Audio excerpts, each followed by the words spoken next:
ইমান ভঙ্গের বা ইসলাম ভঙ্গের 10 নম্বর বিষয় হচ্ছে দিন থেকে মুখ ফিরে নেওয়া এবং এই দিনে ইলম অর্জন না করা এবং সে অনুযায়ী আমল না করা। আল্লাহ সুবহানাহু ওয়া তাআলা সূরা আহকাফ 46 নম্বর আয়াতের 3 নম্বর আয়াতের শেষে আল্লাহ রাব্বুল আলামিন বলতেছেন, ওয়াল্লাযীনা কাফারু, আর যারা কাফের, আম্মা উনযিরু, তাদেরকে যে বিষয়ে সতর্ক করা হয়েছে, মুরিদুনা, তারা সেই বিষয়ে বিমুখ, তারা কি করেছে, সেই বিষয় থেকে মুখ ফিরে নিয়েছে। অর্থাৎ আল্লাহ সুবহানাহু ওয়া তাআলা যে সতর্কবাণী পাঠিয়েছেন আল্লাহ রাসূলকে দিয়ে, ইসলাম যে পাঠিয়েছে আল্লাহ সুবহানাহু ওয়া তাআলা, আল্লাহ সুবহানাহু ওয়া তাআলা যে শরিয়া পাঠিয়েছে, এই শরিয়া থেকে তারা কি বিমুখ, এই কাফেরদের বৈশিষ্ট্য এটা।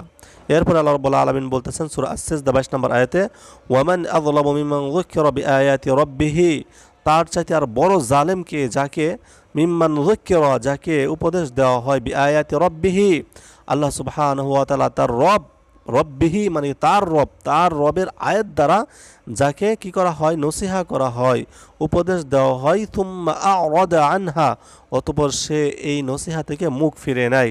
আল্লাহ রাব্বুল আলামিন বলতেছেন, ইন্না মিনাল মুজরিমিনা মুনতাকিমুন, নিশ্চয় আমি যারা অপরাধী, যারা অপরাধী তাদেরকে আমি দণ্ড দিয়ে থাকি।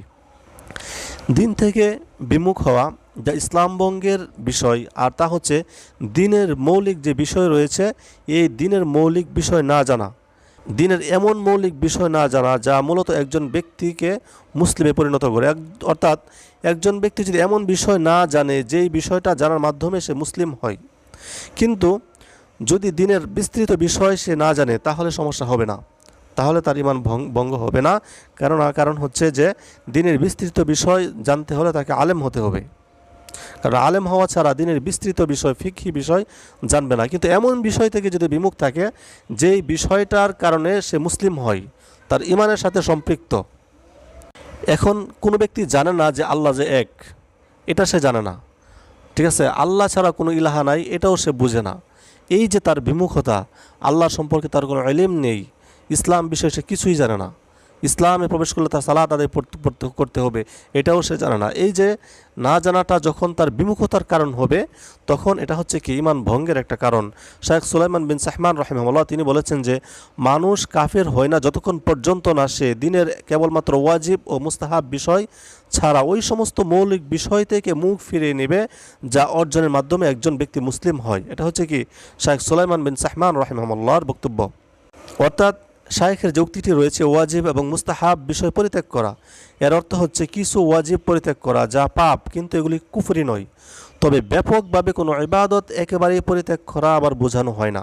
কারণ হচ্ছে আহলুস সুন্নাহ ওয়াল জামা আর জামা এর যে আকীদা রয়েছে, আহলুস সুন্নাহ ওয়াল জামার নিকট কোনো আমল, অর্থাৎ মূল যে আমল রয়েছে, এই আমল যদি একেবারে ছেড়ে দেয়, একেবারে ছেড়ে দেওয়াটা হচ্ছে কুফরি। যেমন সালাত যদি কোনো ব্যক্তি একেবারে ছেড়ে দেয়, যা অধিকাংশ সাহাবা এবং তাবেঈগণদের মতে এটা হচ্ছে কুফর।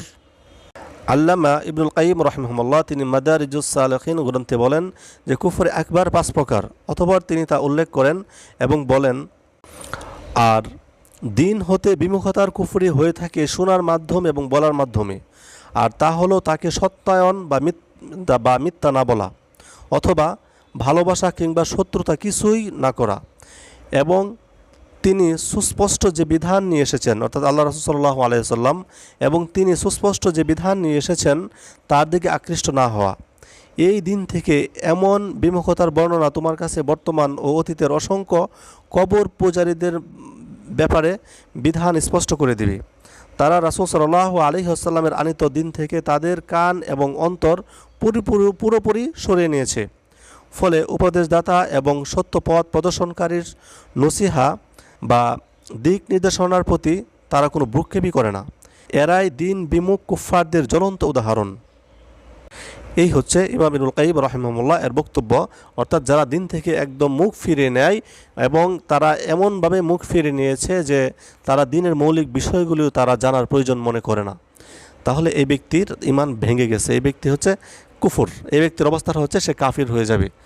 কারণ হচ্ছে সে তো ইসলামেই প্রবেশ করেনি। ইসলামে প্রবেশ করতে হলে তো তাকে লা ইলাহা ইল্লাল্লাহ পড়তে হয়, লা ইলাহা ইল্লাল্লাহ বলতে হয়।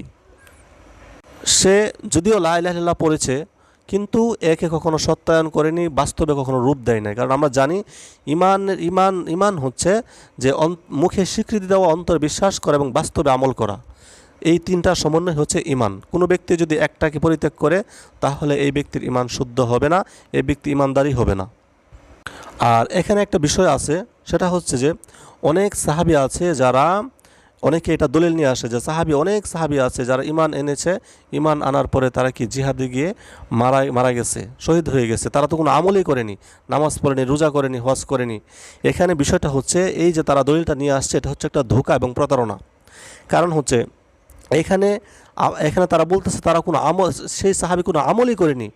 আপনি কি মনে করেন জিহাদ করে সে শহীদ হয়ে গেছে, এর চেয়ে বড় ইবাদত আর কি হতে পারে? তার জীবনটাই সে দিয়েছে। এখন বিষয়টা হচ্ছে সে সালাত আদায় করেনি, তার সালাত আদায় তার উপরে কি ফরজ হয়েছিল?